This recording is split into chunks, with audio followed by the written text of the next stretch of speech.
नमस्कार दोस्तों, हमारे चैनल ज्ञानवर्धक कहानियाँ में आपका बहुत बहुत स्वागत है।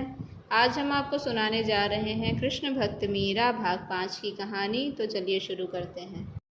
विदाई के बाद मीराबाई चित्तौड़ में राणा भोजराज की नई दुल्हन के रूप में पधारी। जब नववधू को महल में पालकी से उतारा गया तो मंगल गीत गाए गए और तरह तरह के नृत्य गान का आयोजन किया गया। बहुत सारा धन गरीबों में बांटा गया। मीराबाई की सास और ननद ने नई दुल्हन की आरती उतारी और उसकी बलाएं लेकर बहुत से धन की प्रजाजनों में बौछार की। इस प्रकार से मीराबाई का चित्तौड़ में भव्य स्वागत सत्कार किया गया। मीराबाई बहुत खूबसूरत थी। गुणों में भी उनके बराबर कोई नहीं था। साथ ही साथ उनमें एक महान रानी बनने के सारे गुण मौजूद थे। महाराणा संग्राम सिंह और उनका परिवार मीराबाई को अपनी बहू के रूप में पाकर बहुत खुश थे। उन्हें लग रहा था कि मीराबाई उनके पुत्र के लिए सर्वश्रेष्ठ पत्नी साबित होगी और रानी के रूप में भी मीराबाई अवश्य ही सर्वोत्तम महारानी सिद्ध होंगी। इसी प्रकार से सारा महल मीराबाई की आवभगत में पूरे जी जान से लगा हुआ था। परंतु मीराबाई को इन सब बातों का कोई ज्ञान नहीं था। मीराबाई में सबसे बड़ा विरोधाभास यही था कि वह सांसारिकता को भूल चुकी थी और कृष्ण भक्ति में पूरी तरह से खो चुकी थी। आम लोग उनकी भक्ति के गहराई को समझ नहीं पाते थे। चित्तौड़ के महल में आने के बाद पालकी से उतरकर अपने कमरे में जाने तक मीराबाई श्री कृष्ण कन्हैया की मूर्ति को हर पल अपने सीने से चिपकाए रहीं। बहुत से लोगों को ये बात अखरी, पर नई नवेली दुल्हन को उस वक्त किसी ने कुछ नहीं कहा और उनकी इस बात को उस समय नज़रअंदाज कर दिया गया। स्वागत सत्कार के बाद नई दुल्हन को उनके सुहाग कक्ष में लाया गया। सुहाग कक्ष बहुत ही सुंदर ढंग से सजाया गया था। सुहाग सेज पर गुलाब और विभिन्न प्रकार के फूलों की पंखुड़ियाँ बिखरी हुई थीं। विभिन्न प्रकार के सुगंधित इत्रों और द्रव्यों से पूरा सुहाग कक्ष महक रहा था। कक्ष में भीनी भीनी खुशबू किसी को भी आकर्षित कर सकती थी।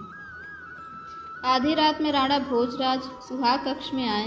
नई दुल्हन का संपूर्ण श्रृंगार किए मीराबाई सुहाग सेज पर चैन की नींद सो रही थी। राणा भोजराज ने बड़े प्रेम से धीरे से मीराबाई को पुकारा तो मीराबाई जाग गई।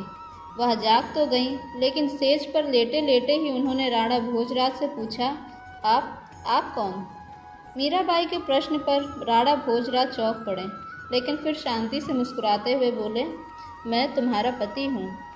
सुनकर मीराबाई चौंकी और हड़बड़ा कर बोली, मेरे पति तो मेरे साथ लेटे हैं, फिर आप किस प्रकार से खुद को मेरा पति बता रहे हैं? राणा भोजराज चौंक कर बोले, क्या देखूं तो सही, कहाँ है तुम्हारे पति? मीराबाई ने अपने निकट सुहाग सेज पर लेटी श्री कृष्ण की मूर्ति की ओर संकेत किया और बोली, ये रहे मेरे पति श्री कृष्ण। इस बार मीराबाई की यह बात सुनकर राणा भोजराज जोर से हंस पड़े और बोले, ओह भगवान श्री कृष्ण, तुम उनकी बात कर रही हो? मीराबाई थोड़ी देर तक हंसते हुए राणा भोजराज के मुख को देखती रहीं। उन्हें इस प्रकार राणा भोजराज का हंसना बिल्कुल भी अच्छा नहीं लगा। जब मीराबाई से बर्दाश्त न हुआ तो वो गंभीरता से बोली, कृपया इस प्रकार से ना हंसिए। मीरा को गंभीर देख राणा भोजराज शांत होते हुए बोले, तुम सचमुच में बहुत भोली हो मीरा, अब तुम्हारी गुड्डे गुड़िया खेलने की उम्र नहीं रही। मीराबाई पुनः गंभीरता से बोली, ये कोई गुड्डे गुड़ियों का खेल नहीं है राणा जी, और ना ही मैं भोली हूँ ना ही पागल। बचपन में ही मैंने मन ही मन में श्री कृष्ण को अपना पति मान लिया था। अब आप ही बताइए कि एक बार जब कोई स्त्री अपने मन मंदिर में किसी को एक बार स्थापित कर ले तो फिर वो उसमें किसी और को स्थान कैसे दे सकती है? मैं भगवान श्री कृष्ण को अपना स्वामी, अपना पति, परमेश्वर मान चुकी हूँ, फिर मैं किसी और को अपना पति कैसे मान सकती हूँ? राणा भोजराज ने इत्मीनान से मीराबाई की बात सुनी, फिर पूछा, अच्छा तो तुम मुझे क्या मानती हो? चित्तौड़ के राणा भोजराज, और क्या? कहकर मीराबाई चुप हो गई।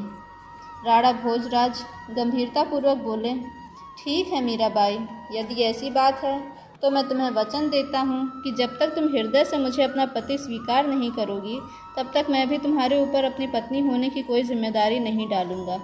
लेकिन इतना ध्यान रखना कि महल में तुम्हें मेरी पत्नी के समान ही सारी मर्यादाओं का पालन करना पड़ेगा। मीराबाई हाथ जोड़ते हुए बोली, ठीक है राणा जी, मैं ऐसा ही करूँगी। मैं आपकी महानता को प्रणाम करती हूँ। मीराबाई का प्रथम दिन उनकी ससुराल में इस प्रकार बीता।